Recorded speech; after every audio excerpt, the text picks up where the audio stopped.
Bom, nós estamos dando início à 38ª rodada de discussão do projeto Pensar Bahia, e essa corresponde à 7ª rodada do tema da segurança, dessa nova fase de rodada do Pensar Bahia. Hoje nós temos um tema aqui extremamente importante, que é o tema dos feminicídios na Bahia, os desafios e possibilidades de intervenção estatal. A gente recebe aqui com muito prazer a professora doutora Salete Maria Silva.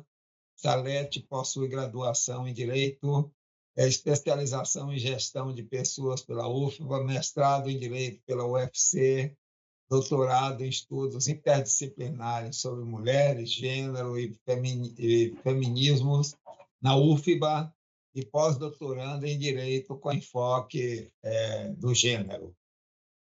Atualmente, Salete é docente da Escola de Administração da UFBA, do programa de pós-graduação também em estudos interdisciplinares sobre mulheres, gênero e feminismo, no PPG-NEI, UFBA, e do Programa de Pós-Graduação em Segurança Pública, Justiça e Cidadania, PROGESP-UFBA. Portanto, é uma estudiosa, uma pesquisadora do tema com profundidade, com algum tempo de trabalho.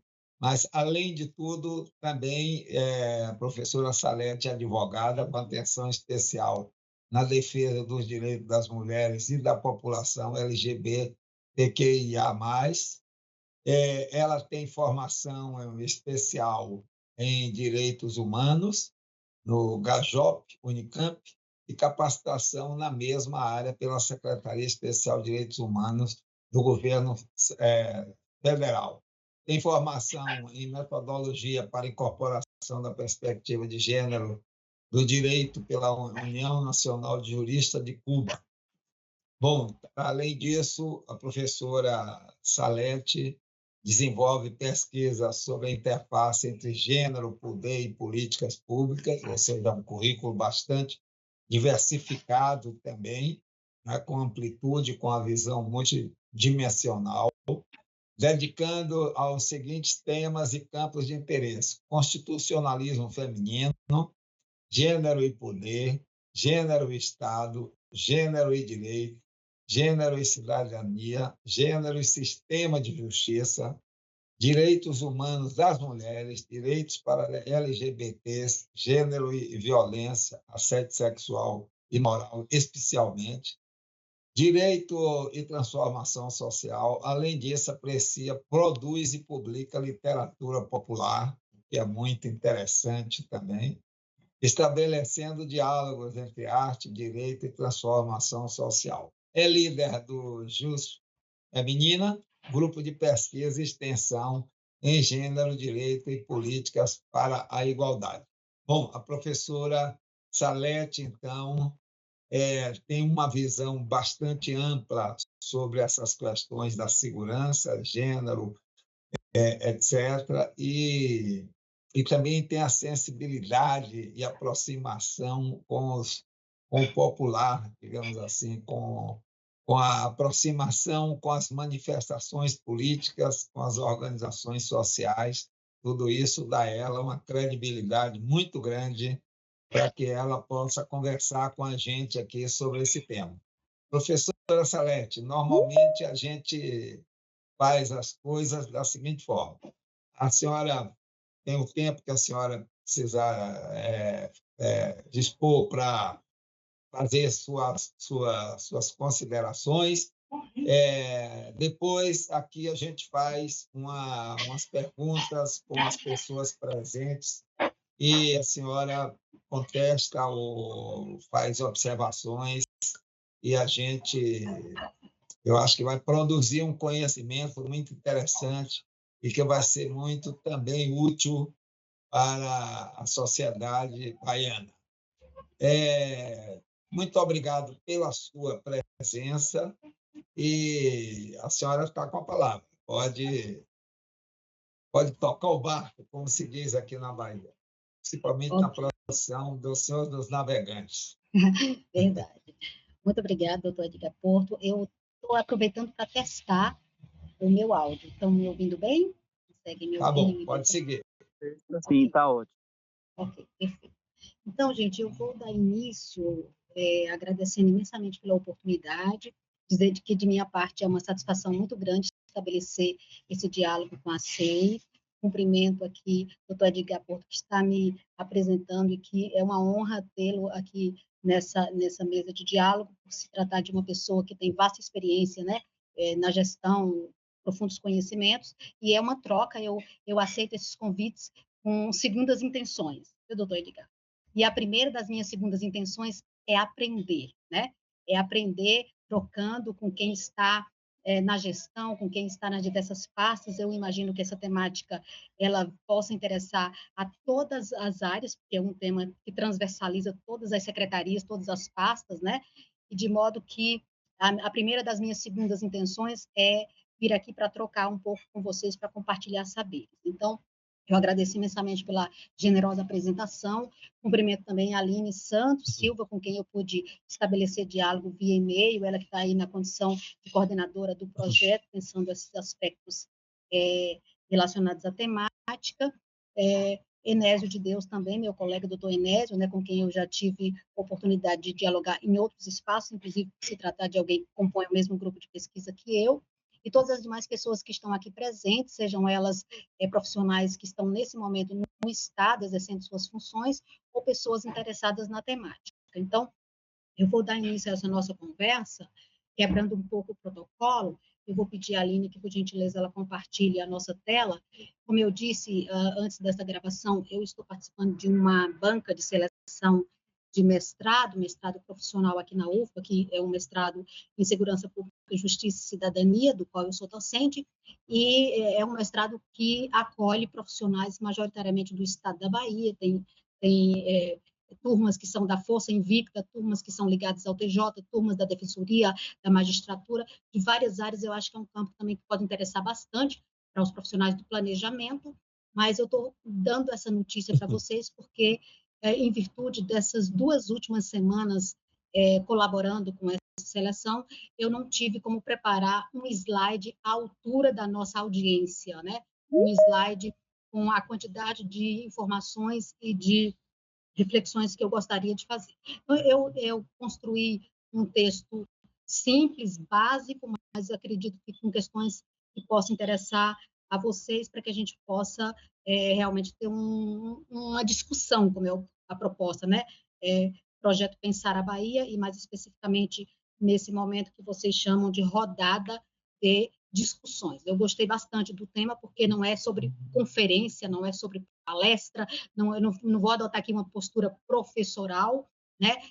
Abrir, provocar reflexões para que todo mundo possa discutir, convergindo ou divergindo, né, de quem está expondo. Então, antes de começar a exposição propriamente dita, eu vou brindar vocês com um cordel sobre a temática, um cordel de minha autoria, que foi, não ele todo, ele é um pouco extenso, mas algumas passagens, algumas estrofes do cordel Basta de Feminicídio, que foi publicado, primeira edição no Brasil, em 2014, ou seja, um ano antes da lei do feminicídio entrar em vigor no Brasil, né?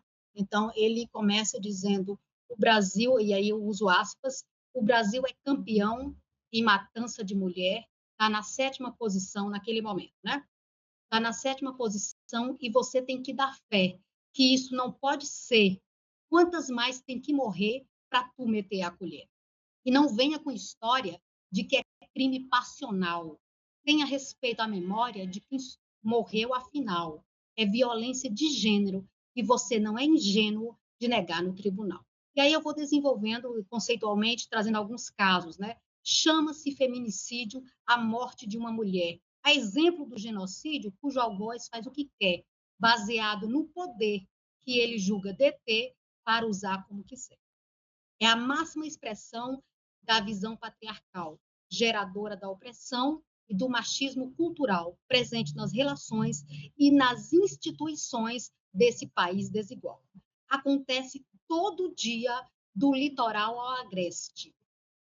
E aqui na cercania já virou quase uma peste, um tipo de pandemia que mata muitas Marias e ainda há quem conteste.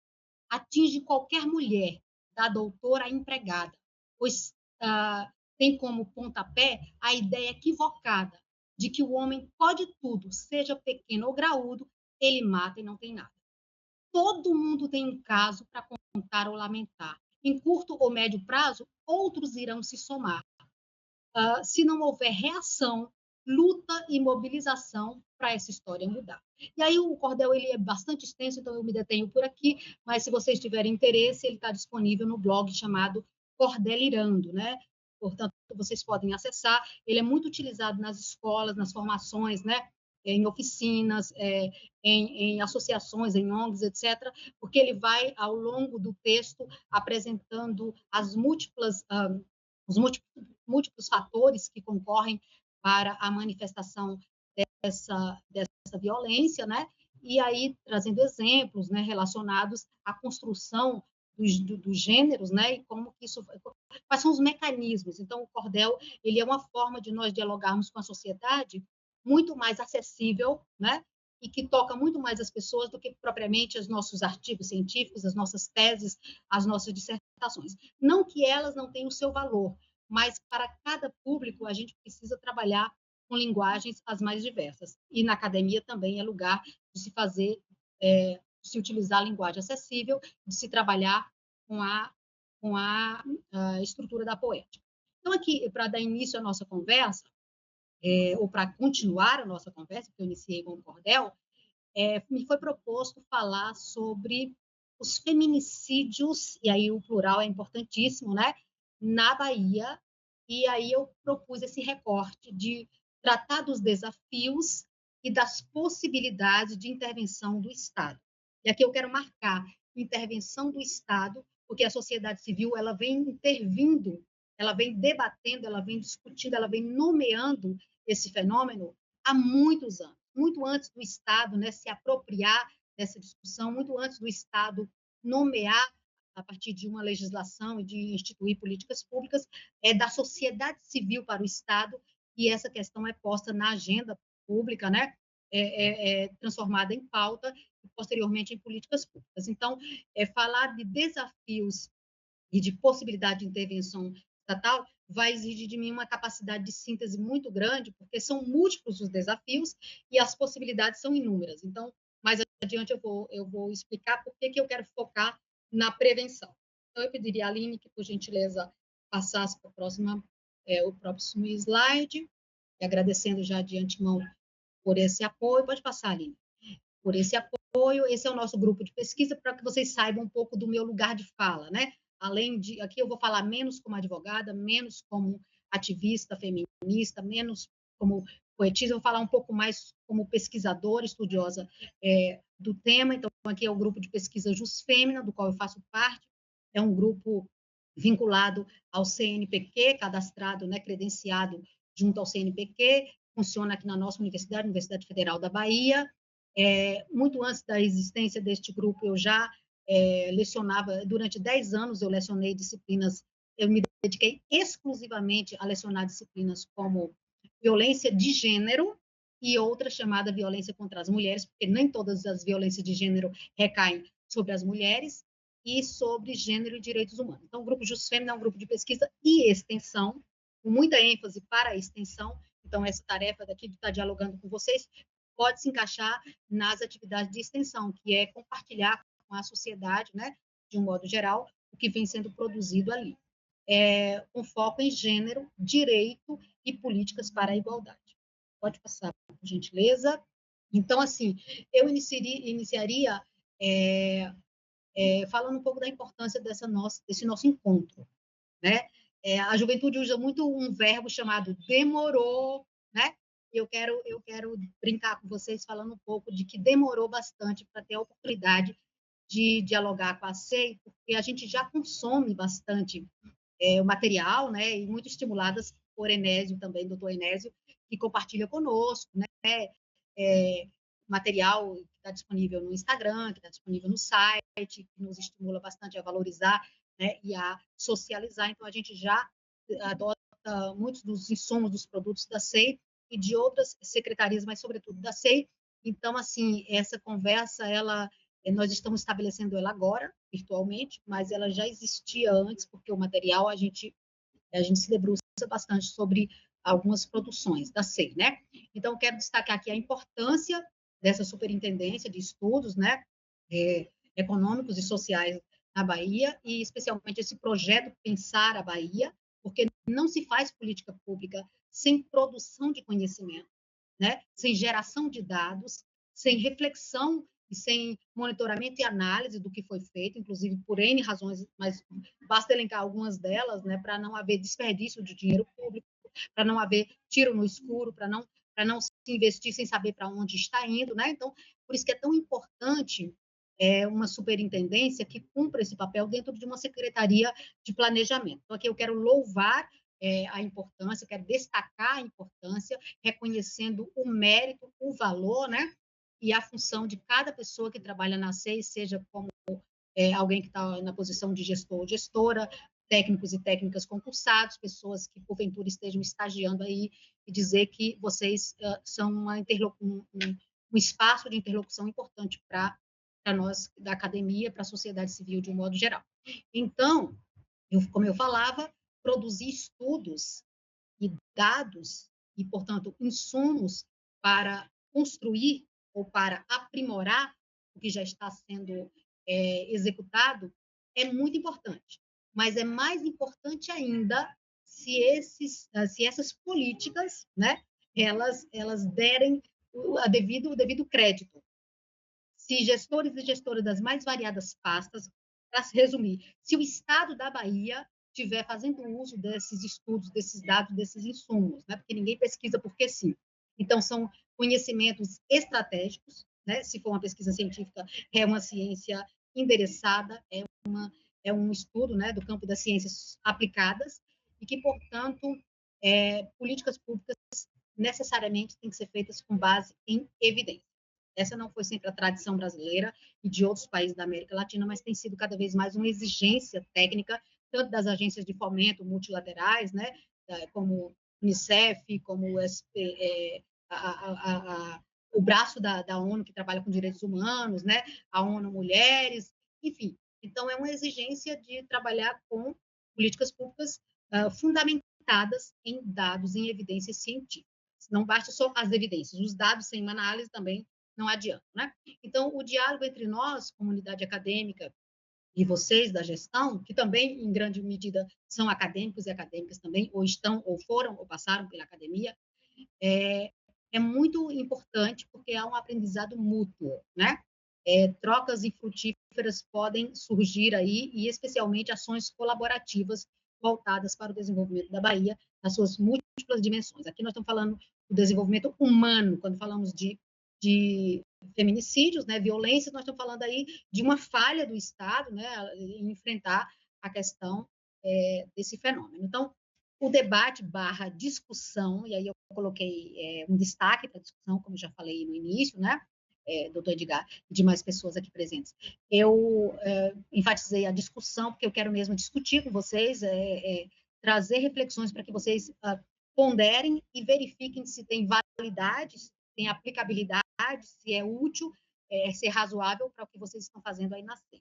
Eu sei que na audiência pode estar presente outras pessoas que não necessariamente trabalham no Estado, mas aqui eu vou fazer uma fala muito mais direcionada a quem está atuando na gestão, tá bom? Então, em torno dessa violência de gênero como um todo, e em especial o feminicídio, né? Que ainda mais agora nesse momento em que a gente está vivendo um acréscimo, né? Os dados tanto em nível de Bahia como em nível de Brasil, apontam para esse aumento dos crimes contra as mulheres de um modo geral e dos feminicídios em particular, notadamente na Bahia. Pode seguir, Aline, por gentileza. Então, como é que eu vou desenvolver minha fala, né? Porque eu sou muito prolixa, vocês já notaram, né? Quem convive comigo sabe que é preciso pisar no freio, porque a gente tem sede de provocar reflexões para receber também um feedback, um retorno capaz de aprimorar os estudos, né? E, enfim. Então, eu vou desenvolver essa conversa com vocês em 5 momentos, né? Que eles não precisam ser necessariamente seguindo essa ordem. Eu vou intercalando algumas questões. Eu vou partir dos dados divulgados pela SEI Bahia, por essa superintendência, em parceria com a SPM, né, com a Secretaria de Política das Mulheres aqui do Estado da Bahia, os dados mais recentes, referentes ao ano aos últimos 5 anos, com ênfase em 2022, e o Fórum Brasileiro, dados recém-saídos, né, do Fórum Brasileiro de Segurança Pública, do anuário de 2023, referentes ao ano de 2022. Então, com base nesses dados, eu vou promover algumas reflexões. Né? Eu não vou fazer aqui uma análise aprofundada, porque o tempo não permite, mas eu vou propor reflexões críticas sobre o fenômeno do feminicídio e sua tardia nomeação. Feminicídio, tal como nós conhecemos hoje, né, cientificamente falando, conceito, né, tipificação legal, nem sempre existiu, e o nosso sonho é de que ele não exista para sempre, né? Então, é um fenômeno que foi nomeado tardiamente, que foi tipificado, foi criado um tipo penal também, no caso do Brasil, tardiamente, né? Vai fazer agora 5 anos, né? Então, nós temos aí um enfrentamento também tardio, porque você não enfrenta o que não existe, né? Se não tem nome, se não tem dados, se não é um problema público, o Estado tampouco teria como enfrentar, né? E vamos refletir um pouco sobre essas respostas que o Estado tem dado em nível de Brasil e em nível de Bahia. Não vou dar conta de todas, vou trazer um panorama muito rápido, né? Para deixar para vocês aprofundarem isso em suas discussões internas, comigo ou sem mim, né? Provocarei algumas inquietações sobre a ausência de evidências científicas na produção das políticas públicas e também na eleição das prioridades dos diversos governos, dos diversos estados, e da Bahia não é diferente. E, por fim, eu vou defender aqui um olhar mais comprometido, mais acurado para a prevenção, para as políticas de prevenção primária. Vou usar aqui categorias da própria Organização Mundial da Saúde, né, que fala da prevenção primária, secundária e terciária, pensando aí o campo da saúde, mas também se aplica a qualquer área, né? No campo da violência já é bastante consenso na literatura de que a gente também precisa trabalhar com essa perspectiva. Então, eu vou advogar aqui uma ênfase maior na prevenção primária, vamos falar um pouco sobre isso, né? E vou advogar ao final, já para terminar minha exposição, a instalação de uma CPI do feminicídio na Bahia. Então, já vou trazendo para vocês aqui uma expectativa de que a minha fala é uma fala que destoa, que dissoa um pouco das falas hegemônicas no Estado. Geralmente, gestores e gestoras têm uma visão bastante otimista, e eu não tiro a razão, as pessoas sabem do que elas estão falando, elas sabem que estão trabalhando muito, né? E a gente tende a olhar os dados daquilo que a gente faz com mais simpatia do que as pessoas que buscam os serviços, né? Mas a minha fala, como Antônio Gramsci costumava dizer, né? Eu sou pessimista na análise e otimista na ação. Então, eu peço para a Aline para dar sequência.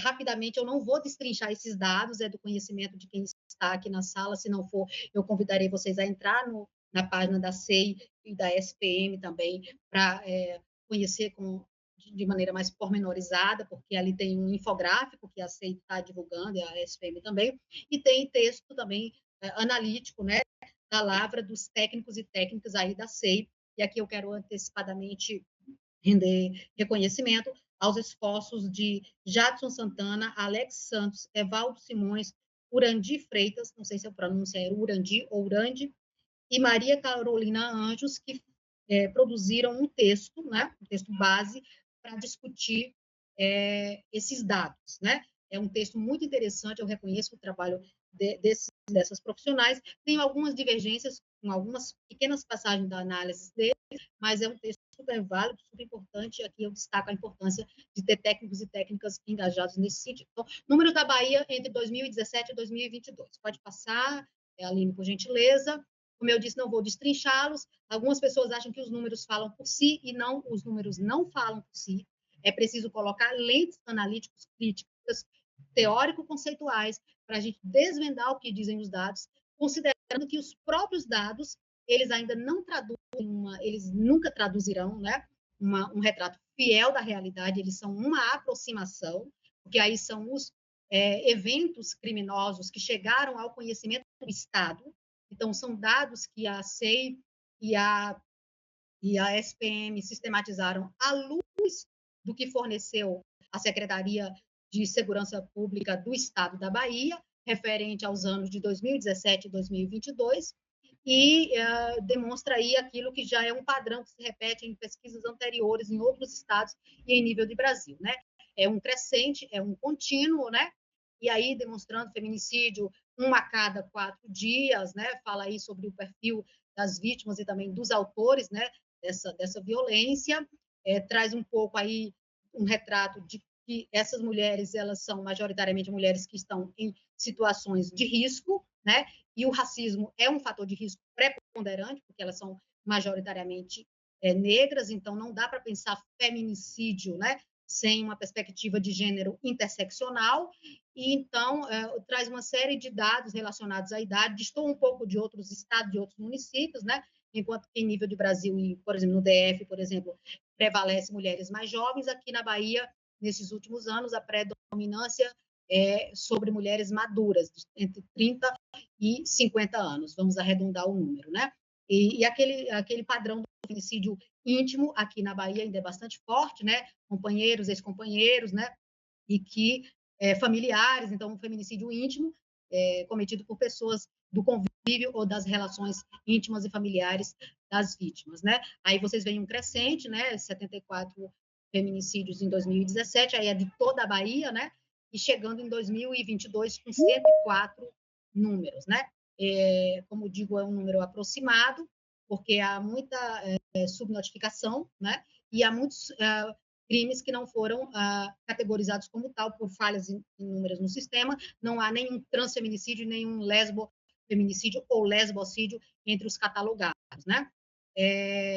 No caso aqui, fala de um aumento médio anual de 6,3%, que é bastante preocupante. Isso aí já vou explicar que é um dos fatores que me leva a defender a instalação de uma CPI do feminicídio em nosso estado, né? Então é uma vitimização que vai num crescente, e os dados eles abarcam critérios relacionados às mulheres baianas de todos os territórios. Pode passar, Aline, por gentileza.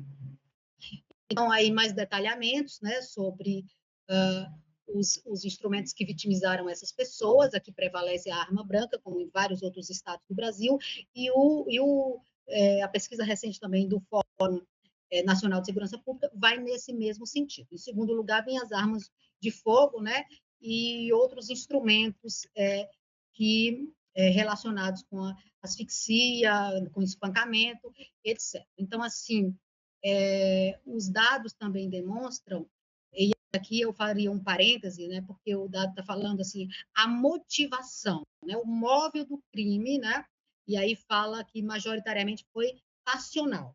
Então, quando a gente coloca as lentes de gênero interseccionais, né, e aí trazendo a crítica que toda a literatura feminista especializada na temática traz, e nomear de passional os crimes contra as mulheres, seja eles quais forem, em especial o feminicídio, não ajuda na compreensão nem no enfrentamento, ainda que com esse passional, entre aspas, esteja querendo se falar de conflitos, né, entre parceiros, conflitos de gênero, né, geralmente relacionados à ruptura da união, relacionados à gestão de bens, relacionados à educação dos filhos, relacionados, né, à liberdade, à autonomia das mulheres, relacionados a questões ligadas a aspectos afetivos sexuais. Então, é um crime de poder, a literatura já é consensual quanto a isso, né? Não é um crime de matou porque está apaixonado.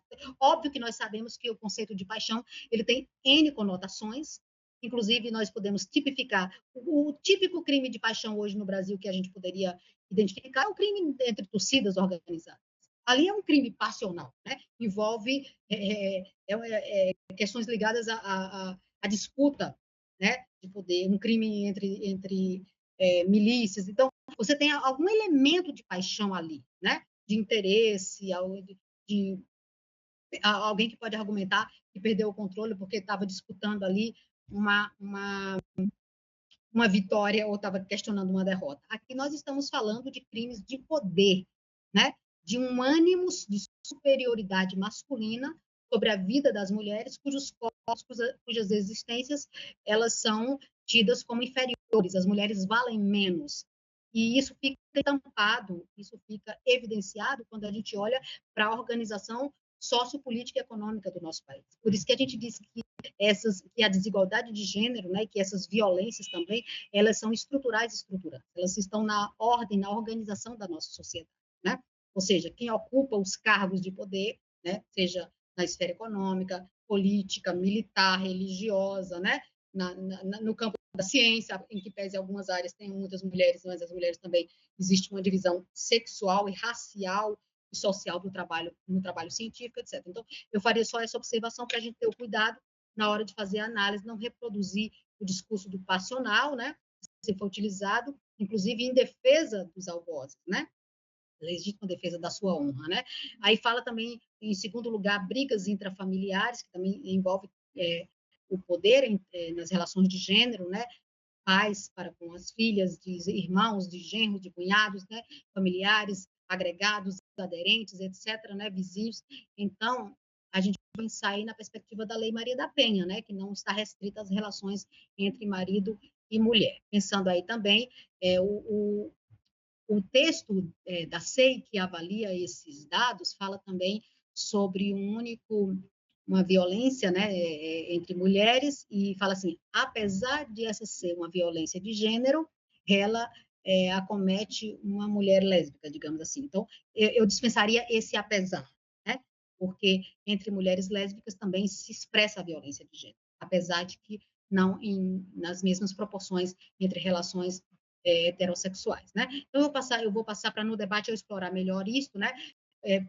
Há uma prevalência do feminicídio na Bahia no interior do estado, né, nas mais diversas localidades. Então, você vê aí a região sul e leste do estado, né, ela tem uma predominância de crimes de feminicídio, então a gente não pode aplicar a lei do feminicídio ou pensar nas políticas públicas, né, de uma maneira uniforme, de uma maneira homogênea para todo o estado. Não adianta fazer uma campanha dizendo que as mulheres denunciem, sem que em todas as localidades, né, elas tenham uma rede de apoio, especialmente serviços e equipamentos suficientes. Há localidades na Bahia que sequer uma DEAN especializada tem, e nos últimos 5, 10 anos na Bahia, mais de 100 comarcas foram fechadas, né, pelo Tribunal de Justiça da Bahia, o que provocou uma tensão, né, que levou a OAB, levou a Defensoria Pública, levou o Ministério Público, inclusive alguns parlamentares do Estado a se manifestarem, mas que não houve recuo. Ou seja, quando a gente pensa em políticas de enfrentamento ao feminicídio, a gente tem que pensar numa perspectiva integrada. De pouco ou nada adianta investir recursos em determinados setores, né, se você tem setores chaves, como é o sistema de justiça e segurança pública, que não oferece as condições necessárias para que todas as baianas, e não somente as baianas que residem em Salvador ou na região metropolitana, que estas também estão de certo modo, desassistidas, mas comparativamente às mulheres do interior, e quanto mais longínquo o interior, né, da capital, do litoral, mais dificuldade essas mulheres terão de pedir socorro ao Estado, né, de fazer valer os seus direitos humanos. Então, eu vou pedir a Aline que siga, mas é dizendo que os dados revelam isso, né, revelam um crescente de assassinatos de mulheres, né, no caso de feminicídios, né, não são meros homicídios, onde as mulheres estão, vou usar mero aqui com muita aspa, né, mas são feminicídios em razão, são mulheres que estão morrendo pelo simples só fato de serem mulheres. Então, os números da Bahia, eu apresentei rapidamente os números do Brasil para mostrar em que lugar a Bahia se encontra, né, esse aí é um gráfico de número 32, que está contido lá no último relatório, vocês podem entrar no Fórum Brasileiro de Segurança Pública e já está disponível toda a exposição com pormenores, e aí a gente vê a posição dos estados, né? A bola da vez agora é o estado de Rondônia, seguido do Amapá, né, seguido do Acre, ou seja, eu falo na bola da vez porque como reflui e depois avança, nos próximos anuários a gente pode ter uma mudança nisso aí, porque a Bahia já esteve numa situação muito pior, né? E houve um refluxo aí há 3 anos atrás, e agora voltou, né, na ascensão. Agora, num panorama geral, a gente percebe que existem estados que estão, inclusive com população menor, né, com menor território, que estão numa situação, nacionalmente falando, mais complicada. Eu quero colocar com isso aqui, por que eu digo, na próxima edição, 2024, isso pode ter uma alteração? Porque os governos dos estados brasileiros, tanto da União como dos Estados-membros, Distrito Federal e municípios, eles são meramente reativos, né? Então, você investe quando assanha, né? Quando o dado constrange social, politicamente, né? Então, não existe uma política de prevenção contínua, planejada, né? Orçada adequadamente e tal. Então, a gente percebe que os estados eles começam a correr atrás, entre aspas, do que eles chamam de prejuízo, quando o crime já aconteceu, quando os dados já estão expostos, né? Então, pode seguir, Aline, por gentileza. Aí, então, em termos de região, nós temos o norte, nesse momento, o nordeste já esteve nessa posição aí de maior incidência. Hoje nós temos o norte, tanto em termos de homicídios femininos, como em termos de feminicídio, ou seja, de morte letal, de violência letal, né, baseada no gênero. Pode seguir. Então, dito isso sobre os dados, tanto aqui locais, da Secretaria de Segurança Pública da Bahia, né, exibidos pela SEI e pela SPM, e agora os dados do Fórum Nacional, eu vou falar rapidamente ainda sobre os dados do Fórum, de que os feminicídios que estão no topo, né, dessa cadeia de violências, que são a ponta do iceberg, de tudo que acontece todos os dias, em todos os lugares, né, em que pese os feminicídios aconteçam majoritariamente nos domicílios, né, ou nos seus arredores, mas o fato é que os feminicídios, eles são, na verdade, o desfecho de uma prática, né, de violências feminicidas que acontecem diariamente das mais variadas formas. Então, assim, aí o fórum, né, o anuário vai mostrar que as agressões também aumentaram 2,9% no ano de 2022, as ameaças cresceram bastante, 7,2%, o assédio sexual foi o que mais cresceu, 49,7%, né? A importunação sexual também, que se trata de um crime, de uma conduta tipificada mais recentemente, né? E aí depois tem os dados dos estupros, do estupro de incapaz, etc, né? Então, dos vulneráveis, né? Então, você vai ter aí um acionamento do 190, que chegou a quase 900 chamadas, né? 900 mil chamadas, média de 102 ligações por hora. Então, há uma inflação, né, de chamadas direcionadas à polícia, direcionadas ao sistema de segurança pública, para apagar esse incêndio, né, para tentar socorrer essas mulheres que estão sofrendo violência. Então, em resumo, a violência contra as mulheres no Brasil, ela constitui uma realidade histórica, né, de reiteradas violações de direitos humanos das mulheres, ou seja, de mais da metade da população do Brasil que está num país que não está em guerra declarada, né, mas é uma guerra permanente, inclusive para colocar isso na cena pública, para trazer esse debate para o Estado, para tipificar o crime. Não basta as mulheres sofrerem de violência, elas passam toda uma rota crítica, né? Esse é o conceito que a literatura utiliza para falar dessa via crucis que as mulheres passam para poder fazer valer os seus direitos depois que foram violentadas, né? Então, eu quero dizer que são práticas de feminicídio, que são condutas criminosas, né? Que vão, na maioria das vezes, ter como desfecho o feminicídio, ou seja, o aumento das mortes evitáveis. Pode passar, Aline. O que significa dizer, mais um dado, né, para a necessária instalação de uma CPI do feminicídio no nosso Estado. Então, o que fazer diante dos dados? Porque o que fazer diante dos crimes? Nós temos inúmeras investigações, né? Nós temos inúmeras políticas ligadas ao sistema de justiça e de segurança pública, eu trato disso em outros documentos, em outros textos, mas aqui eu quero falar para gestores e gestoras, né, para pesquisadores e pesquisadoras que produzem conhecimento estratégico para fortalecer políticas públicas, né? Primeiramente, é reconhecer a importância do levantamento, né? E também a precariedade e a limitação desses dados. Porque esses dados todos que eu exibi para vocês, que são oficiais, são dados extraídos de boletins de ocorrência ou de outras fontes de informação quantitativas do Estado, que tem a sua importância, tem o seu lugar, nos dá uma dimensão, mas são levantados de maneira precária, não há um sistema no Brasil hoje, né, em pleno funcionamento, que é articulado da rede como um todo. Então, aqui é dado da polícia, então você não tem como dimensionar a partir desses dados em que momento, né, essa mulher foi executada, se existia ou não medidas protetivas em seu favor, né?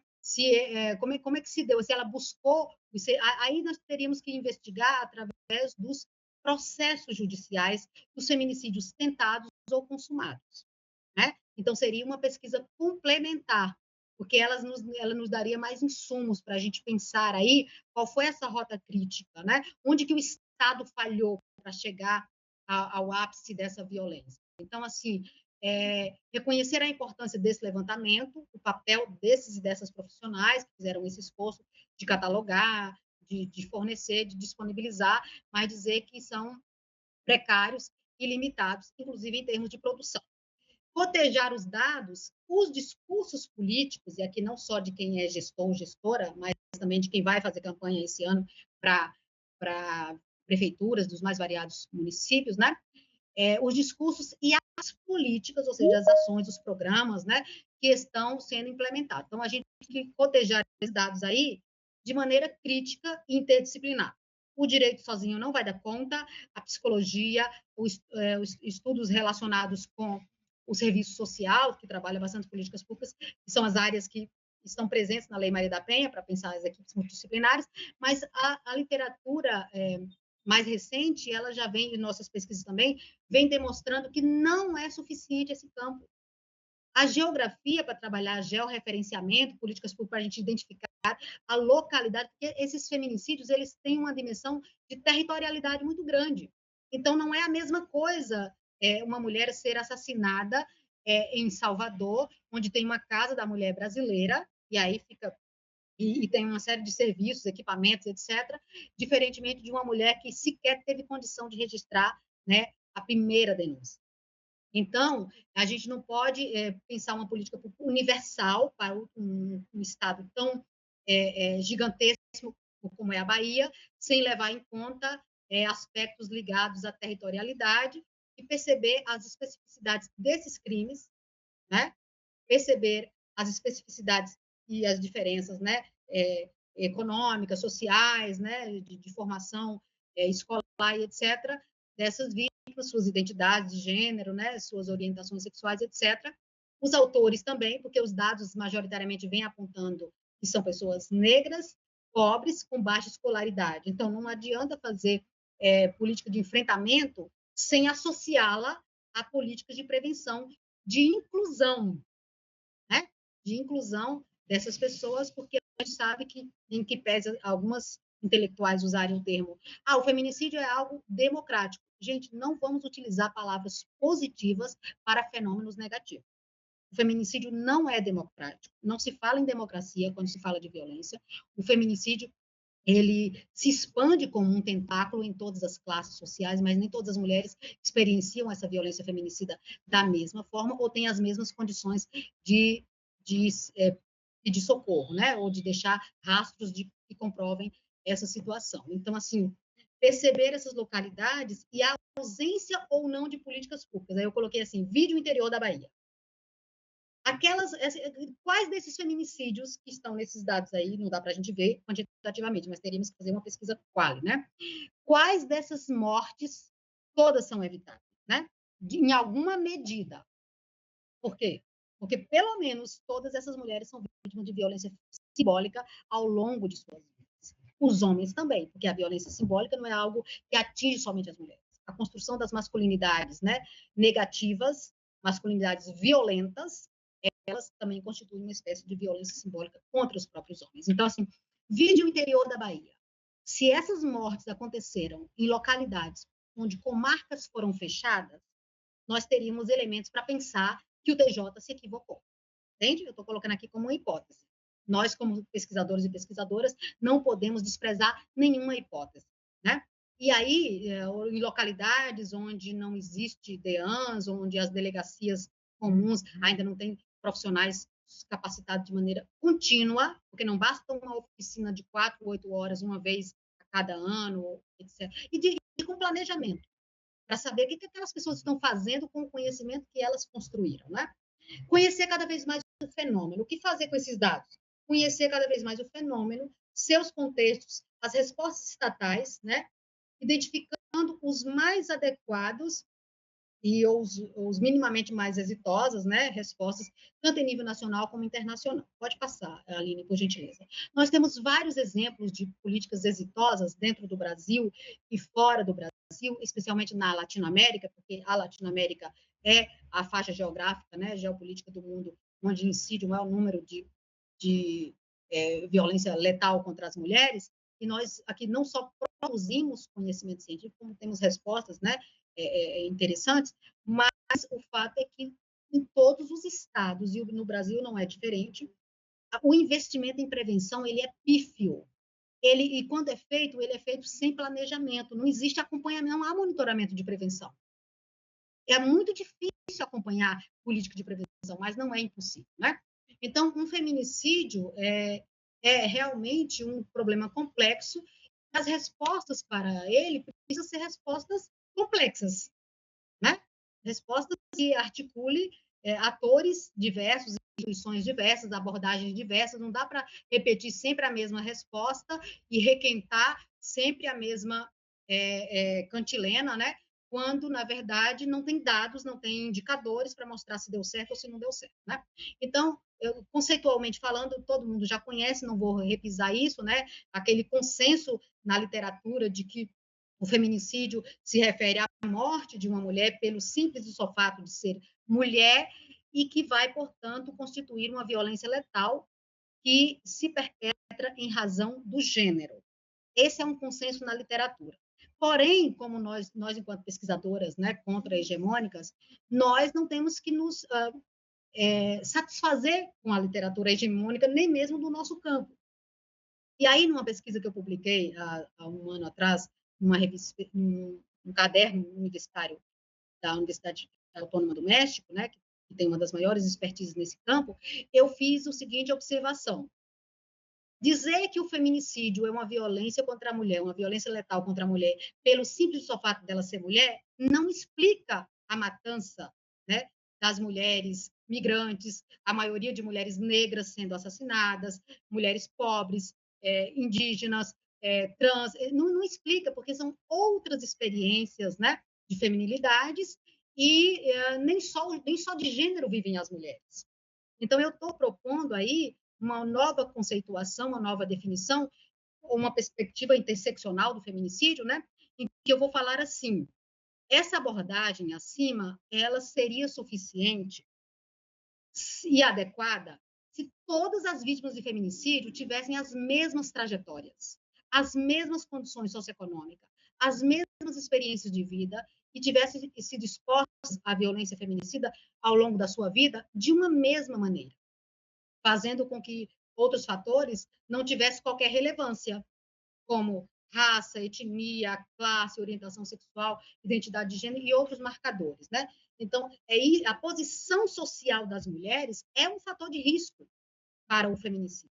Não que eu esteja dizendo com isso, porque recentemente tem dados, né, em contexto de que uma juíza, inclusive da Vara de Família no Rio de Janeiro, ela foi vítima de feminicídio, né? Outras mulheres, mas quando a gente vai identificar o grau de aproximação com a temática, a impossibilidade até de acionar o Estado de mulheres que estão duplamente expostas, triplamente, quadruplamente expostas aos riscos, tanto ao risco de sofrer a violência do seu parceiro ou parceira, mas também o risco de sofrer uma revitimização, a chamada violência institucional. Tem dados de pesquisa do JusFemina que mostra que mesmo as mulheres que passaram pelos serviços em Salvador, DEAN, Defensoria, Ministério Público, Justiça, etc., e que elas foram, entre aspas, muito bem tratadas, né? Por conta das capacitações que surtem seus efeitos, por conta dos serviços que são estão cada vez mais se qualificando, e eu reconheço aqui todos os esforços das companheiras que atuam nesses setores, né? São pessoas com quem eu estabeleço diálogos importantes, né? Alguns diálogos tensos, mas outros são mais intensos. O fato é que elas disseram que passaram por todo o sistema e não entenderam nada. Então, o sistema continua reproduzindo violência cultural, violência simbólica sobre essas mulheres. Pode passar, por gentileza, eu vou adiantar mais agora, já falei bastante. Então, a gente sabe que o feminicídio ele levou tempo demais para ser nomeado, é uma violência que de tão natural nem tinha nome, tão naturalizada, né? Ele levou muito tempo para ser tipificado no Brasil, né, somente em 2015, e com muita resistência da parte de juristas que diziam, mas para que ter um tipo penal específico? Homicídio é homicídio e acabou, ou seja, não incorporava a perspectiva de gênero, né? Parlamentares, parte da sociedade, né? O enfrentamento estatal ele se dá tardiamente, porque se você não tem uma legislação, você fica ali dependendo, né, de pessoas que têm uma sensibilidade. E política pública não se faz só com sensibilidade. Tipo assim, eu vou sensibilizar alguém. Não, é norma cogente, tem que ser norma obrigatória. Não é do humor do juiz, da juíza, do delegado, não é do humor do servidor, da servidora. É dever funcional. E tem que ter penalidades, né? Então, por isso que hoje nós temos em vigor, de uma maneira obrigatória, o protocolo, né, para julgamento com perspectiva de gênero, que entrou em vigor pelo Conselho Nacional de Justiça em 2021, mas somente no ano passado tornou-se obrigatório, né? Então, nenhum juiz, nenhuma juíza vai mais poder dizer, né, profissional. Eu estou falando aqui de um protocolo para magistrados e magistradas, mas existem os protocolos para o Ministério Público, para a Justiça, etc., né, para o setor de segurança pública, etc. Então, aqui, foi nomeado tardiamente, graças aos esforços das feministas, tanto as ativistas como as acadêmicas, né? E é um campo de conhecimento contra-hegemônico na academia e também no Estado. Quando esses temas entram no Estado, há muita resistência, né? Quando não há resistência, há o uso instrumental. As pessoas fazem de conta que estão trabalhando com essas categorias, né? E nós corremos o risco de que esse faz de conta aconteça, inclusive dentro dos órgãos, dos setores que são constituídos para esse fim. Então, não há prioridade em termos políticos orçamentários no Brasil como um todo. Nós temos alguns avanços, inclusive aqui em termos da Bahia, o último PPA, né? Alguns avanços, mas a gente precisa fazer pesquisas mais aprofundadas para verificar se aquela alocação ou se aquele programa ele está construído com base em evidência científica. Porque, tipo, vamos fazer uma campanha para o carnaval. Mas essas campanhas para o carnaval, elas têm surtido o efeito necessário? Não existe nenhuma evidência científica, né? Botar um outdoor que custa milhões, estou exagerando, né? Que custa bastante dinheiro em determinados locais estratégicos da cidade, tipo Disque 180, sem articular com uma análise do impacto daquilo na comunidade, é importante, pero não muito. Então, as poucas respostas estatais, elas têm sido descontínuas, eu estou falando em nível de Estado, e que se aplica também à Bahia no que couber. Elas são descontínuas ou ineficazes em sua grande maioria. Por quê? Vou dar aqui alguns exemplos rápidos. Existe uma multiplicidade de planos e de programas nacionais e alguns estaduais, e uma fragmentação, tipo assim, cada um no seu quadrado. Então, você vai ter um evento organizado pela Justiça, outro dia o evento é pelo Ministério Público, outro dia o evento é pela Defensoria, outro dia é uma ação educativa promovida por setores da Justiça, do sistema de justiça, sem a presença de nenhum educador ou educadora, sem entender que não se faz formação sem pedagogia, e nem mesmo sem pedagogia feminista. Então, assim, nós temos o que no Brasil? Não sei se vocês se lembram, mas em 2010 foi instituído um Pacto Nacional de Enfrentamento à Violência contra a Mulher. e aí com cada estado e cada município aderia a esse pacto, e o dinheiro vinha e etc. Né? Ou seja, na Bahia, eu participo de muitas bancas de dissertação de mestrado e doutorado sobre essa temática, e pelo menos 2 ou 3 trabalhos que eu participei nas qualificações, as pesquisadoras elas não tinham como seguir com a pesquisa porque não tinha acesso a dados. Porque nem mesmo na página da SPM, nem mesmo em diálogo com as gestoras, não tinha dados sobre o que a Bahia fez com relação a esse Pacto Nacional de Enfrentamento à Violência contra as Mulheres, 2010. Aí, quando a gente chega em 2021, ali no primeiro governo Lula, quando a gente chega em 2021, ali era um pacto para enfrentar a violência como um todo, todas as formas de violência. Agora, em 2021, no governo Bolsonaro, foi feito um plano nacional de enfrentamento ao feminicídio, no apagar das luzes do ano de 2021. O que acontece nas minhas buscas? Né? Eu vejo que nada foi dado sequência, há uma descontinuidade, e em 2023, o ano passado, já no final, o governo Lula lança um outro pacto, agora exclusivamente para o feminicídio. Né?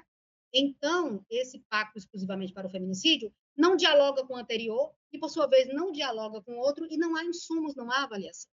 Então, eu estou dando apenas alguns exemplos de como, o que a gente tem, o desafio, né? Estou vendo que o Edgar já vai me sinalizar que eu já passei bastante do tempo, não é, Edgar? Então, vou adiantar, viu? Vou adiantar e vou para o encerramento. Adiantemos, deixar para o debate, né? Qual o papel de nós, atores e atrizes que produzimos conhecimento estratégico? Eu vou deixar para o debate, mas eu vou dizer que a gente precisa identificar e admitir as dificuldades, trabalhar colaborativamente, construindo possibilidades, mesmo quando existe uma dicotomia entre técnica e política, entende? E nós que trabalhamos com essas pesquisas, a gente sabe, quando a gente é técnico, enfrenta desafios políticos. Eu trabalho numa universidade e eu pesquiso assédio moral dentro da universidade. Vocês não imaginam o tanto que eu sofro para desenvolver essa pesquisa na minha instituição, que é uma instituição de produção de conhecimento. Né? Então, tem aí as idiosincrasias também políticas. Coloco nossa expertise e função e competências a serviço da transformação social, formular reflexões úteis à intervenção estatal, demandar recursos. Eu estou sabendo que tem uma boa notícia aí na Secretaria de Planejamento, especialmente para a SEI, que vocês vão ter recursos importantes para desenvolver pesquisas, né? Eu acho que vocês vão ter uma grande oportunidade para fortalecer ainda mais a CEPLAN e especialmente a SEI, né? Analisar criticamente os mecanismos de participação, monitoramento e avaliação e fortalecer a gestão. Estou terminando. Fortalecer a gestão, mas também a sociedade civil, para que esta esteja apta a reivindicar a responsabilização dos autores de violência, mas a responsabilização do próprio Estado, onde e quando couber, quando houver omissão, negligência ou incompetência frente a isso. Pode seguir para a gente terminar. Aí está aí incorporar as lentes de gênero, eu vou deixar para um outro momento. E por que é importante, no ano de eleição, a gente falar sobre incorporar as lentes de gênero? Eu vou colocar uma lupa para ler os programas dos candidatos e candidatas ao governo de Salvador, para ver em que medida essa temática está na agenda, na competência dos municípios. Pode seguir. E aí fortalecer também a prevenção. Minha ênfase é na prevenção primária, né? Porque é aquela que envolve o campo da educação e da cultura, é aquela que vai na raiz do problema. Existe um consenso de que os feminicídios eles decorrem, né, exatamente da discriminação de gênero, então, de uma representação social que valora mais os homens do que as mulheres, então tem que ir na raiz do problema, priorizando intervenções endereçadas à sociedade em geral. Exemplo, educação formal e informal, perspectiva de gênero, campanhas de grande evento. No debate, eu gostaria de desenvolver uma reflexão sobre as campanhas no carnaval, tá? Essa incidência política no carnaval, igrejas, me cobrem isso sobre igrejas, trabalhos com homens, né? De um modo geral. Mas isso de maneira planejada e de forma adequada. Pode seguir. Eu vou me deter por aqui, porque tem para enfrentar o feminicídio com políticas de prevenção primária, nós temos que atacar a violência simbólica de gênero. É essa que está por trás, né? As desigualdades de gênero, elas são nutridas por representações sociais sexistas. Então, desconstruir masculinidades Eu não uso o termo tóxica, eu uso masculinidade negativa e violenta, né? Promover pesquisas sobre coeducação, sobre corresponsabilidade, sobre cuidados e sobre novas masculinidades. Vou dar exemplos de Bogotá e de outros lugares da América Latina. Pode seguir,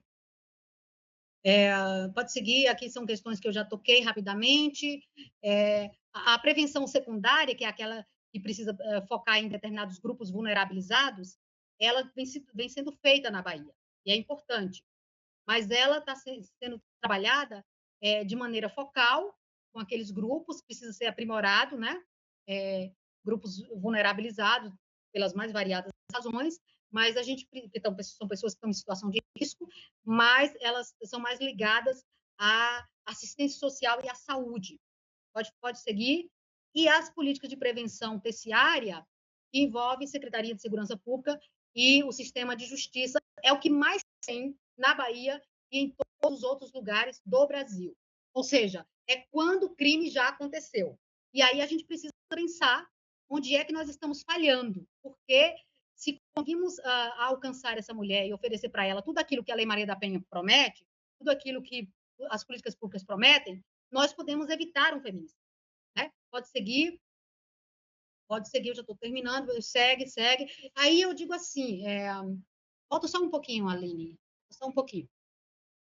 Então, em face do elevado número de feminicídios na Bahia, e considerando que muitas dessas mortes seriam evitáveis, considerando que a gente não tem todos os dados sobre todos os crimes, considerando que a gente não conhece todas as políticas estatais, né? Conhecer a gente conhece no nome, mas nos mecanismos mais endógenos, eu defendo, considerando a dificuldade de acesso a dados, falta de planejamento adequado, diálogo escasso ou seletivo com a academia, eu acho que passou da hora de nós termos uma CPI do feminicídio na Bahia, a exemplo do que aconteceu no Rio de Janeiro e no Distrito Federal. E lá as CPIs foram muito importantes. Uma começou em 2019 e a outra terminou agora em 2022, né? Por conta da pandemia, atrasou um pouco. Esses dois ambientes, né, territórios, fizeram CPIs e conseguiram levantar muitos dados. Dados robustos que uma pesquisadora não tem acesso, que um técnico da SEI sozinho pode não ter acesso, entendeu? E que envolve muitas vozes, envolve muitas pessoas, né? E a gente pode ter fontes diversas que podem resultar em recomendações e em comprometimento de todos os poderes, e também da sociedade civil organizada.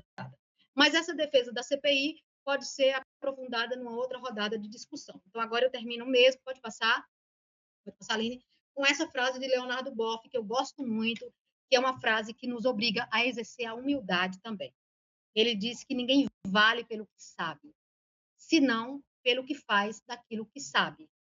Façamos. Muito obrigada e desculpa imensamente, eu peço desculpas por ter demorado tanto. Eu quero mesmo privilegiar o debate. Pode retirar, Aline, por gentileza. Muito obrigado, professora. Foi excelente a sua apresentação. Eu acho que a gente aprendeu muito aqui e também a gente reforçou muito o que nós estamos pensando, trabalhando, algumas características que você levantou. A gente tem identificado como questões extremamente relevantes para a gente trabalhar. O rigor, digamos assim, científico aqui na CEI, a gente já trabalha com isso desde sempre. Esse é o nosso mote principal, evidentemente.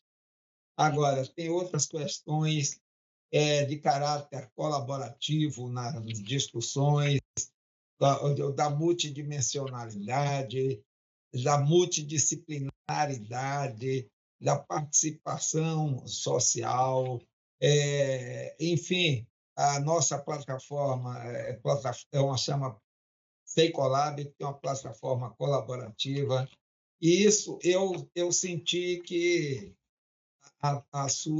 muitas das suas afirmações reforçaram muito e nos deram muita alegria, porque nós estamos aqui referendados por uma pessoa que tem uma capacidade de pesquisa, uma capacidade já reconhecida de trabalhar nessa área.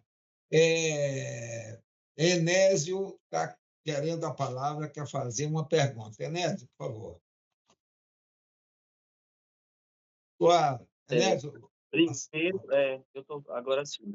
Primeiro, professora doutora Salete, eu quero parabenizá-la, porque assim, Edgar, eu conheci Salete há muitos anos, quando tive acesso à tese de doutorado dela, a carta que elas escreveram, a participação das mulheres na elaboração da Constituição Federal de 88, que é uma tese emblemática que virou livro, e depois a professora Salete publicou outros trabalhos e também livros nessa área, fora os cordéis que ela vem apresentando o Brasil afora, sendo transformados em peças teatrais em alguns estados do Brasil. Enfim, a produção de Salete é uma intelectual assim muito múltipla, vasta, mas de fato a professora Salete conseguiu realmente nos dar uma aula muito empolgante, aprofundada e crítica a respeito desse tema. E eu quero fazer uma pergunta que tem me inquietado, professora, que é o seguinte: ao tempo que a parabenizo, é saber qual é o seu olhar a respeito assim de ações do Estado, programas ou políticas relacionados ao combate ou à tentativa de diminuição desses índices de violência relacionados à mulher, que é a seguinte questão. Seja no âmbito de plano, por exemplo, planos como o PPA, seja no âmbito de ações que o Estado possa pensar para mitigar essa violência. Na sua visão, esse tipo de ação deve estar concentrado ou de investimento ou de iniciativa, mais ou tão somente na SPM, por exemplo, Secretaria de Política para as Mulheres, ou necessariamente seria importante haver um acompanhamento de perto com representantes da Secretaria da Segurança Pública do Estado, porque me inquieta muito, porque já que o tema é violência, envolve mulheres, eu queria saber a sua opinião, porque tem umas vertentes que dizem que, como o tema é mulher ou mulheres, deveria ficar só nas secretarias temáticas ou setoriais que tratam do tema, ou que necessariamente deve haver um acompanhamento de perto para haver um trabalho mais integrado. Então, minha pergunta é nesse sentido, a partir da sua experiência, não só aqui, como fora do Brasil e no Brasil. Muito obrigado. Doutor Edgar, eu vou responder em bloco, tem mais alguma ou já posso me dirigir ao doutor Enésio? eu acho que pode repetir, pode já respondendo, professora. Ok. Muito obrigada. Bom, eu agradeço a pergunta, Enésio, porque ela, de fato, essa ideia de concentrar as políticas numa secretaria ou num ministério foi uma conquista das mulheres, né, de institucionalizar a agenda, de fazer com que o Estado assumisse, né, que esse é um problema social grave e que precisa ser encampado, precisa ser pensado, enfrentado por especialistas, técnicos e técnicas, né, que tenham expertise no campo, que tenham compromisso, porque expertise sem compromisso não resolve. Então, foi uma conquista, né, que foi num crescente. Nós começamos em 85 com as DEANs no Brasil, depois Conselho Nacional de Direito das Mulheres, né? Depois a gente chega realmente a ter, já no governo FHC, a institucionalização, né? E aí você vai tendo ministérios no governo Lula, que vai mudando de nome e, a depender do contexto, vai sendo... Existem fusões nesses... No governo Dilma, houve uma fusão entre os ministérios, né? Direitos humanos, igualdade racial e etc.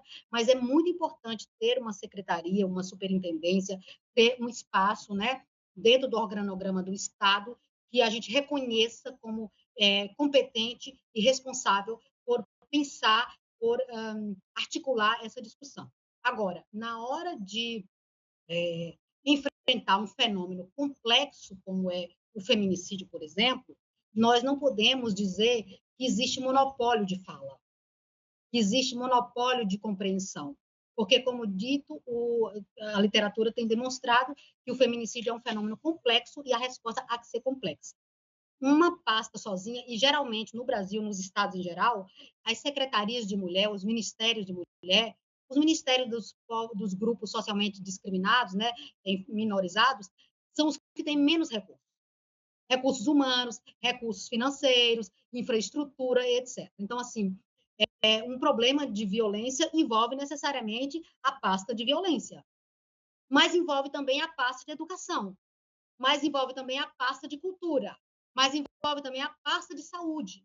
Então, as violências de gênero, de um modo geral, elas requerem ações articuladas, de maneira intersetorial, transversal, é um desafio, né? Então, por exemplo, você vai ter aquele lugar responsável por pensar, por mobilizar, né?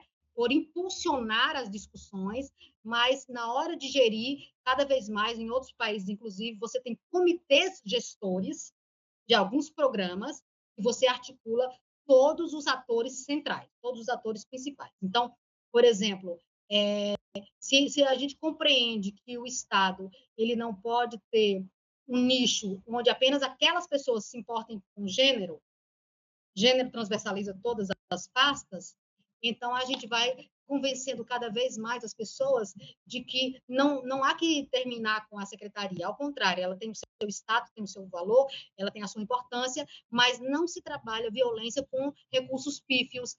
E hoje eu estou vendo no PPA, não tive como me debruçar amplamente sobre ele, né, porque nós estamos aí há 2 semanas trabalhando uma seleção de especialistas, mas, en passant, eu vi 2 programas importantes no PPA e aparece lá SPM como responsável. Então, eu penso que pensar futuramente gestões compartilhadas, né? Um consórcio de gestores, um grupo mais permanente para você, inclusive, fortalecer a demanda, é o que está acontecendo em outros lugares, tanto para pensar políticas universais como políticas focais, né? Então, seria isso, no caso, até uma forma de que outras secretarias entendam que o problema não é só das mulheres, não é de competência exclusiva de quem trabalha com questões de mulheres, né? Violência de gênero não é problema unicamente de mulher. Então, eu aproveitaria a sua pergunta para exemplificar com relação ao carnaval. Posso seguir, assim? Doutor Edgar. Reparem, no carnaval, há uma demanda de muitas secretarias, né? Inclusive uma articulação entre município e Estado. E sociedade civil que se engaja, que ninguém faz nada sem sociedade civil, né? Mas o que acontece? No carnaval, a gente vê, em que pese, excelentes iniciativas, mas cada um no seu quadrado, reivindicando a titularidade do que fez, né? Então, por exemplo, naquele imbróglio envolvendo as muquiranas, né? Nós debatemos isso largamente nas minhas aulas de violência contra a mulher e gênero e violência, né? A questão das muquiranas. O Estado respondeu de maneira sábia, especialmente o diálogo com o Ministério Público, né? Foi uma saída inteligente, um diálogo, né? E tal. Porém, simultaneamente ao episódio das muquiranas, que ali foi a violência mais visível, mais ostensiva, simultaneamente ao episódio das muquiranas, muitas outras violências estavam acontecendo em cima do trio, dentro dos blocos, e posso dizer mais, violências simbólicas através das músicas, porque nós não estamos implementando a contento a lei anti-baixaria, vou colocar aqui entre aspas, né? Inclusive cantoras ícones de ampla referência se referindo ao gestor municipal como um pegador. Então, essa violência simbólica que vai naturalizando os homens, entendeu? Numa posição, você elogiar um gestor como alguém que é pegador, olha, te conheço, você é lá de Juazeiro, você é um cara pegador. Então, a gente tem que ter muito cuidado, porque não é só canalizar nossa atenção para um bloco constituído majoritariamente por homens, né, negros, muitos deles das camadas periféricas. A gente tem que observar que uma política de prevenção envolve pensar uma educação cultural, e aí o Ministério, a Secretaria da Cultura joga um papel importantíssimo, porque a gente pode fazer o monitoramento em tempo real. Reparem que quando o Carnaval do Rio de Janeiro está sendo transmitido, tem comentaristas. Confere? Aqui nós precisaríamos de comentaristas especializados nas temáticas para identificar em tempo real uma conduta racista, uma conduta sexista, porque senão você coloca em discussão a posteriori, e as pessoas, já terminou o carnaval, já passou o calor das emoções. Não estou falando numa política pública para sair criminalizando vozes, entende? Mas para sair educativamente dizendo essa fala, ela incorre em sexismo. Essa fala, ela pode dar munição para uma violência maior, entendeu? Se você naturaliza determinadas condutas sexistas promovidas por um gestor, por uma autoridade, por alguém, seja um cantor, seja um político, você, de algum modo, está gastando dinheiro, jogando dinheiro fora, porque você está atacando uma vertente do problema e não enxerga a violência simbólica que ela toda perpassa todo o carnaval. Então, eu coloco em linhas gerais isso, porque Nós podemos ter educação preventiva com base na letra da música, com base na conduta de foliões, com base no que reforçam os blocos, alertas de gênero o tempo inteiro, entendeu? Seria mais ou menos nesse... E aí, volto a dizer, não seria tarefa exclusiva da SPM, a Secretaria de Educação, de Cultura, etc., né? E tendo, obviamente, sempre por trás a importância da Secretaria de Planejamento, porque quando a Secretaria... E aí eu parabenizo, doutor Edgar, você e toda a sua equipe, porque quando vocês têm todo um trabalho de bastidor para poder levantar dados, para produzir conhecimento, saber estratégico, né? Ciência baseada em dados, etc., né? Políticas públicas com base em evidências, você vai ter elementos, legitimidade para dizer, olha, está comprovado o que nós estamos colocando aqui. Não é mera militância, não é uma questão puramente ideológica. Seria isso. Obrigado, professora. Perfeito, professora. Bom, essa sua visão e a exigência que você faz sobre uma perspectiva, que a gente usa, uma perspectiva de transversalidade, é muito importante.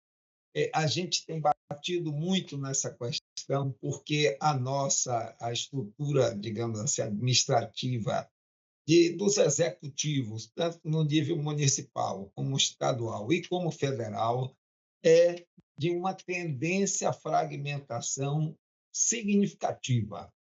Se a gente analisar a reforma administrativa de 66, ela é mais atual do que a realidade que a gente vive hoje aqui. É inacreditável. Então, pensar de forma transversal é algo que nós temos que fazer um exercício, e às vezes eu fico preocupado, porque eu tenho uma interação muito grande e também uma atuação nas universidades. Eu fico preocupado porque dentro das próprias universidades nós estamos vendo uma tendência à fragmentação que é péssimo para o pensamento, péssimo para a reflexão, não é? Bom, o que a gente está tentando fazer aqui é um esforço para que a gente possa pensar transversalmente. Eu queria perguntar se tem mais alguém que queira fazer uma questão ou se a professora Salete foi tão ampla, tão eficiente, que não deixou dúvidas para ninguém. Aline Santos Silva, a coordenadora do projeto.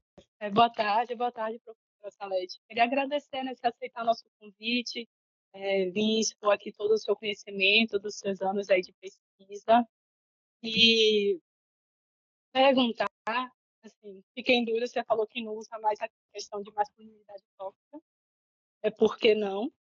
E também tentar entender por que esse aumento do feminicídio. Se é um aumento por causa da obtenção de maiores dados, de mais dados, né?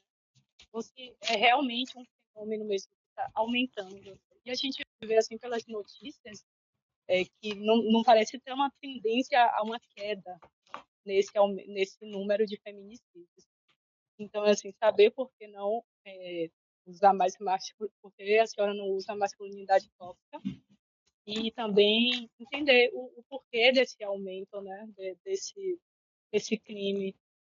E também lembrar dessa importância que você levantou, dessa prevenção primária, né? Porque a gente vive numa sociedade historicamente machista, então só ir lá na prevenção terciária quando já ocorre o crime, né, não vai resolver o problema. É necessário mesmo essa mudança na educação e nessa cultura machista. É isso. Obrigada. Ok, Aline. Então, é interessante o que você traz, porque oportuniza dizer que, conceitualmente, às vezes, a literatura não tem consensos, né? Consenso nem entre si e nem com o movimento, né? Às vezes, o movimento social, ele adota, ele se apropria de determinados conceitos e utiliza de maneira indiscriminada, né? De maneira, às vezes, exagerada, e não ajuda muito a apreensão do fenômeno. Então, por exemplo, quando alguém diz que todo homem é um agressor ou é um estuprador em potencial, essa é uma fala que muitas vezes o movimento social adota, o movimento de mulheres, feministas, etc., né? academicamente, cientificamente, é perigoso falar nesses termos. Porque se é um violador em potencial, eu sei que a palavra potencial está querendo dizer que é possível, que há essa possibilidade, né? Mas a gente incorre no erro de, em lugar de compreender que a violência é um fenômeno sociocultural, biologizar, entende?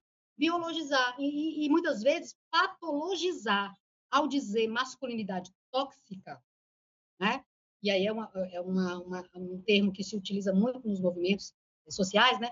Masculinidade tóxica, você não define nada, isso não significa nada. Mas quando você fala em masculinidade negativa, masculinidades violentas ou masculinidades hegemônicas, porque existem muitas masculinidades contra-hegemônicas. Claro, elas são ainda em menor número. Você vai conviver, provavelmente, no seu trabalho, na sua família, na sua escola, com alguns jovens e até com pessoas mais maduras que são democráticas, que são inclusivas. Isso já faz parte de um processo de educação. Né? Então, não existe um único modelo de masculinidade, né? Não existe apenas a masculinidade hegemônica. É ela que tem promovido essa violência, né? Porque é ela que é legitimada, ela que cumpre um script de gênero, que ser másculo, que ser macho é ser violento, é resolver todas as diferenças, todas as divergências, todos os conflitos a partir da porrada, né? A partir da violência, mas esse é um construto. Se é um construto, então eu posso desconstruí-lo cultural e socialmente através de uma outra educação. Então, assim, não é que não se usa mais, né? Ainda se usa bastante o termo masculinidade tóxica, né? Eu não utilizo, pessoas do campo da psicologia têm utilizado muito nas redes sociais. Isso confunde, isso mais na minha perspectiva, e aí eu estou exposta à crítica também, né? Na minha perspectiva, isso é um desserviço, né? É importante, inclusive, no diálogo com os homens sobre novas masculinidades, trabalhar políticas de prevenção à violência com o termo corresponsabilidade, divisão das tarefas no lar, divisão das atividades, né, no trabalho, não com base no gênero, com base nas competências, com base nas habilidades, com base, né, nos interesses, etc.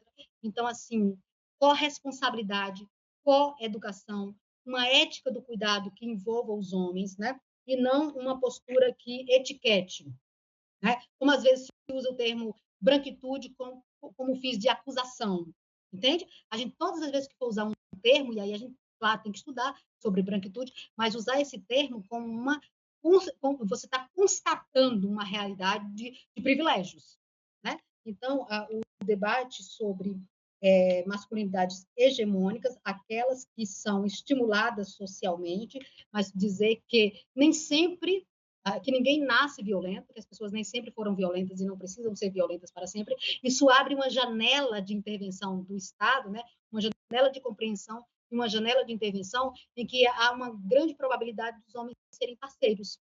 E, inclusive, trazendo os dados, né, de homens transgêneros, né, de homens, porque todas essas pesquisas, elas enfatizam os homens cisgêneros, né? Então, quando a gente traz outras experiências de masculinidade, outras identidades de gênero, outras performances de gênero para mostrar que é possível ser diferente, que há uma diversidade, e aí esqueci de dizer que as políticas de prevenção, né, as políticas públicas de prevenção primária, elas precisam sim ter foco na identidade religiosa e foco nas famílias, né? Então, muitas vezes as pessoas, especialmente a esquerda majoritária no Brasil, não gostam de trabalhar com um debate sobre as famílias, porque os conservadores geralmente é quem focam nesse aspecto, né?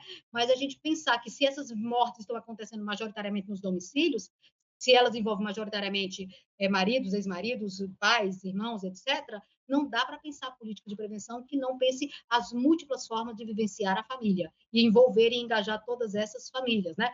Pensando também aí as identidades religiosas, porque se os dados têm revelado que muitas das mulheres no Nordeste, vítimas de violência, principalmente no Nordeste, elas são mulheres cristãs, evangélicas ou não, é preciso refinar esse olhar, é preciso rever determinadas posições, né, que se fecham para não ter diálogo com as igrejas evangélicas, colocando elas todas no mesmo balaio, como se ser conservador fosse necessariamente um crime, né? Então, eu trago notícias, eu trago uma perspectiva que não é a perspectiva hegemônica nem na universidade. Aí o doutor Edgar colocou isso muito bem. As universidades também reproduzem cacoetes, né?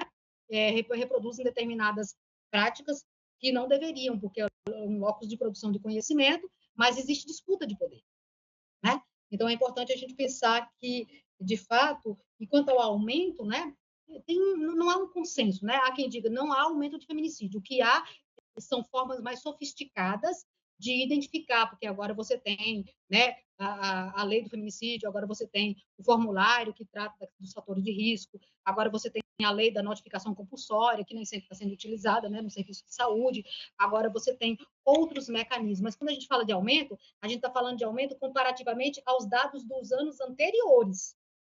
Nós estamos falando sempre de dados que são a aproximação da realidade, considerando que essas cifras elas são tem muitas cifras ocultas, né? Tem muitos crimes que não chegam no Estado porque as mulheres não confiam nas instituições do Estado. A primeira a primeira vez que ela vai e ela sofre uma violência institucional, ela é revitimizada, seja na DEAN, seja em qualquer outro espaço, ela tende a refluir, ela tende a... E quanto mais vulnerabilizada for essa mulher social e economicamente, mas ela entende que não vai gastar dinheiro, pegar onde... Por isso que no DF, depois da CPI, do feminicídio, foi recomendado que para as mulheres em situação de violência fosse garantido o passe livre, porque existem outras barreiras, né, que dificultam. Então, esse aumento, ele que eu estou mencionando aqui, do que os dados, tanto da CEI, SPM, a partir da Secretaria de Segurança como do Fórum, são dados quantitativos referentes, né, que comparativamente ao ano anterior. Então, comparativamente ao ano anterior, mais mulheres foram mortas e mais crimes chegaram ao conhecimento do Estado. Porém, independente disso, que sejam ou não um aumento efetivo, o fato é que as múltiplas formas de violência elas também têm vindo num crescente, não só nos dados do Estado, nos dados da sociedade civil, que levanta esses dados através das pesquisas acadêmicas, mas através das ONGs, né? Através de... o Estado conta número, o movimento conta nomes, e quando você conta nomes, você conta vidas, você conta pessoas, você faz um mapa de georreferenciamento, a pessoa diz, poxa, houve um feminicídio ao lado da minha casa e eu não sabia, mas foi a Mariazinha que foi executada, entende? Então, usar multimétodos ajuda também a gente pensar, articulando métodos quantitativos com qualitativos, para a gente sensibilizar melhor. Então, assim, de fato, como eu disse, não tem consenso. Algumas pesquisas, o Fórum Nacional de Segurança Pública acredita que o aumento decorreu do estímulo ao uso de armas, decorreu também do período da pandemia, decorreu também de um backlash, né? Quer dizer, quanto mais as mulheres avançam, se escolarizam, participam da política, mais o patriarcado vem com a sua contraofensiva. Todas essas hipóteses são válidas, e algumas delas estão em teste permanente, mas tem uma que a maioria das pesquisas não levanta, e ela é uma das mais necessárias, é admitir que houve falha do Estado. O Estado, nas suas mais variadas dimensões, né? As políticas estão falhando, né? As políticas de prevenção terciária, que são aquelas que vão depois que o crime já aconteceu, porque os dados estão mostrando, muitas mulheres morreram com medida protetiva na bolsa, né? Outras mulheres morreram sem sequer ter obtido uma medida protetiva, apesar de ter solicitado. Outras mulheres morreram sem nunca ter pedido socorro, porque moravam em territórios onde não existia serviços, equipamentos, etc. Então, esses dados quânticos não falam por si. Quando a gente vai para os processos, a análise dos processos dos feminicídios tentados e consumados, a gente vê isto quando o sistema de justiça traz esses elementos, inclusive relacionados, né, à raça, à etnia, porque aqui nos dados que a SEI trabalhou, tem raça, tem etnia, tem classe, etc. Mas muitas pesquisas no Brasil, né, não informam a orientação sexual, por isso que acha que não houve lesbofeminicídio. Não fala da identidade de gênero, por isso não aparece os transfeminicídios. Não fala se aquela... No Distrito Federal, por exemplo, a maioria das vítimas são migrantes. Então, tem que pensar uma política pública que pense em interculturalidade. Agora, com um sem número de mulheres venezuelanas, bolivianas e de outros países, principalmente aquela migração forçada, né? no Brasil, a gente tem que pensar política para essas mulheres, pensando a barreira linguística, né? O idiomática, né? A barreira cultural. Então, é todo um conjunto de violências que esbarra também na violência simbólica. Então, para concluir, eu diria, coincidindo com o que o doutor Edgar colocou, que essa fragmentação ela é histórica e que vocês vêm tentando auxiliar, né, oferecer insumos para a superação das mesmas. As críticas que eu faço aqui não são críticas endereçadas a governo nenhum em particular, são análises para demonstrar que nós, às vezes, trocamos o pneu do carro com o carro em movimento, né? Mas é dizer, na verdade, que a fragmentação ela é um risco, o voluntarismo também, porque muitos dos dados das nossas pesquisas mostram que a linguagem que se utiliza é bastante clientelista. Muitas autoridades dizem assim, nós estamos ajudando as mulheres. Quando você usa o argumento de que está ajudando as mulheres, você não olha para as mulheres como sujeito de direitos, principalmente mulheres negras e pobres. Daí a gente trabalha aqui na UFBA com um projeto de extensão sobre empoderamento jurídico das mulheres, né? Uma educação jurídica voltada não para as mulheres se tornarem advogadas, mas que elas possam monitorar o Estado. E aí, por fim, além do voluntarismo, das pessoas acharem que se não tem uma política devidamente orçada, se não tem um monitoramento e uma avaliação feita com frequência, apesar de toda a contribuição, tem uma postura salvacionista.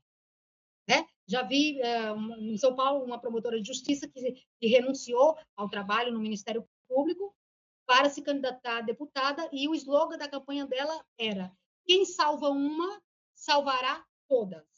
Então, é uma postura extremamente salvacionista. Você simplesmente avoca para si a responsabilidade de salvar alguém porque você tem um cargo e isso não é educativo. Isso não ajuda a sociedade a perceber que é o Estado que tem esse dever, a sociedade civil organizada em parceria com o Estado, através dos conselhos, das audiências, etc., mas uma parceria que não priva a sociedade de criticar. Uma parceria que não elimina as relações intensas, o tensionamento, que é o papel da sociedade civil. E o papel da academia é estabelecer isso que nós estamos fazendo aqui agora, relações de colaboração, né, sem nenhum ônus para o Estado da Bahia, mas eu sou paga para pesquisar e para socializar as pesquisas, né, para trabalhar com educação. Então, não é porque eu trabalho com educação que eu acredito, só por isso que eu acredito que a prevenção primária é necessária. É porque os dados e as próprias autoridades estão percebendo que há um limite na ação da segurança pública, há um limite na ação da justiça, há um limite na ação, é um limite que esbarra na cultura. E não se transforma a cultura com decretos. O poeta já dizia, né? Os lírios não nascem dos decretos. Você precisa coeducar, né, meninos e meninas em perspectiva de gênero. E não é só pensando em educação formal, porque o Brasil tem 15 milhões de pessoas analfabetas. Então, se você faz uma campanha só para quem sabe ler, ou se você investe numa campanha, por exemplo, importante, mas com seus limites, como aquela do sinal vermelho, ou como aquela lei que diz que os síndicos da pandemia devem denunciar. Repare que essa semana um porteiro de um prédio, né? Vocês viram na imprensa, ele foi morto, ele foi executado no exercício da profissão, porque ele estava chamando a polícia para uma mulher que morava no prédio, vítima de violência. E o autor do crime era um militar. Então, assim, até nisso as campanhas elas precisam perceber que a pessoa que vai em auxílio de uma mulher em situação de violência, a gente precisa identificar o grau de vulnerabilidade, o risco que aquela pessoa tem. Então, até uma campanha do 180 denuncie, ela não se aplica a todas as mulheres da mesma forma. Mulheres que moram, por exemplo, e eu falo isso com a experiência de quem nasceu numa favela, na zona leste de São Paulo, e vivia a vida inteira no interior do estado do Ceará. Então, eu tenho uma experiência da metrópole e do sertão.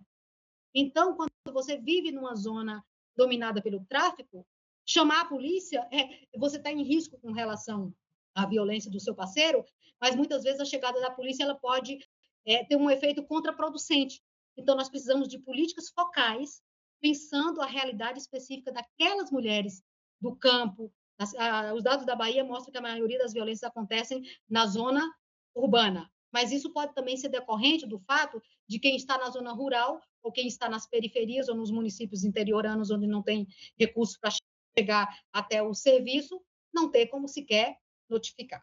Né? Então, são muitas as interrogações, é por isso que eu celebro a importância da SEI, é por isso que eu celebro o papel de vocês, eu reconheço o trabalho, o professor Enédio tem me dado excelentes referências de toda a equipe, doutor Edgar, aí à frente, né, capitaneando aí também essa, essa superintendência, todas as pessoas, no caso também a Aline aí, né, uma jovem gestora muito importante, fico muito feliz de ver uma mulher negra jovem à frente de um projeto tão importante, em parceria, ou seja, um diálogo intergeracional, não é, doutor Edgar? Um diálogo intergeracional que todo mundo só tem a ganhar, intergenérico, intergeracional, né? Muitas vezes interétnico, e agora interinstitucional. Eu aqui falando da UFBA, contribuindo e aprendendo também com vocês em relação à experiência. Estou inteiramente à disposição de vocês para algo mais nesse momento ou em outra oportunidade. Espero ter sido útil e espero ter honrado o convite e a confiança de vocês. Ok, professora. No chat, queria ler só 2, 3 mensagens do chat. Enésio escreveu: professora Salete Maria é uma das pesquisadoras intelectuais mais preparadas que conheço. Para mim é uma honra aprender com seus ensinos. Muito obrigado. O Alexinaldo Rodrigues escreveu que excelente apresentação da professora Salete. Sua análise foi muito instigante e perspicaz. Realmente nos desafiou a pensar de forma mais profunda e criativa. E a Letícia é também membro da equipe nossa aqui da SEI. Ela escreveu dando os parabéns pela excelente explanação à professora Salete. Professora, eu acho que podíamos ficar aqui muitas horas ainda para discutir. Eu queria te fazer algumas perguntas para a gente descer mais alguns detalhes, digamos assim, para a gente olhar para frente, como enfrentar a questão extremamente complexa. Somente esse aspecto do feminicídio tem uma complexidade. Você imagina o que é tratar da violência na sociedade, não é? A gente tratar de outras questões que estão ligadas a isso, a questão das drogas, as questões das armas, do uso das armas de guerra, a circulação por todo o território. São questões, inclusive, internacionais, que a gente não tem controle, tem que ter uma participação política, mas não tem um controle direto. Portanto, o que a gente está fazendo aqui, professora, é um esforço que nós vamos fazer durante todo esse ano de 2024.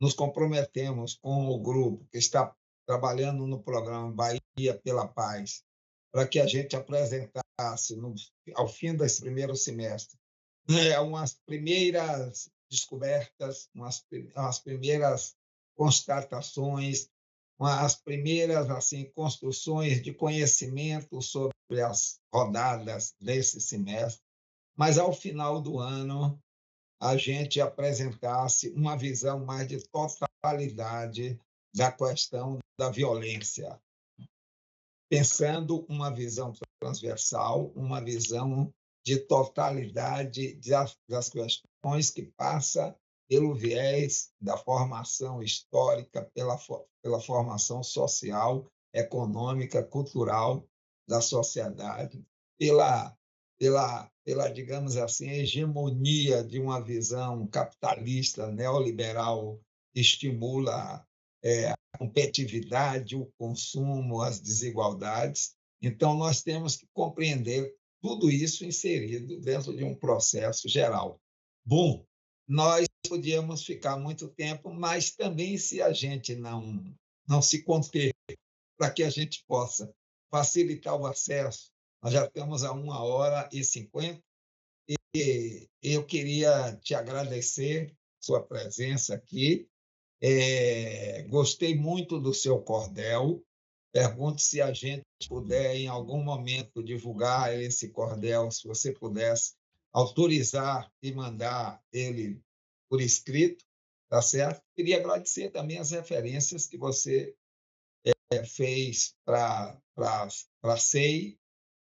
A gente se sente muito agradecido aqui, não é? E dizer que a gente está com uma equipe que tenta compensar, digamos, muitas dificuldades que a gente enfrenta, mas a gente faz porque gosta, a gente acha que é uma obrigação nossa fazer isso, e nós temos uma obrigação social. Nosso papel aqui é fazer esse tipo de trabalho. Então, eu queria deixar os comentários seus, as despedidas, e te agradecer mais uma vez a sua participação. Eu que agradeço, doutor Edgar, você e toda a sua equipe, né? Aproveito para cumprimentar também nominalmente Letice, que tive a oportunidade de conhecer numa outra ocasião, agradecer a presença de todas as pessoas aqui que nos prestigiaram com seus comentários, suas observações, e dizer que, de minha parte, é uma satisfação, estarei sempre à disposição para colaborar virtualmente ou presencialmente, mas nossa modesta contribuição vocês podem baixar num site chamado academia.edu, né? E também o Cordel, eu vou mandar no e-mail, né? Talvez eu mande esses links todos para a Aline e ela socializa com a equipe, tá bom?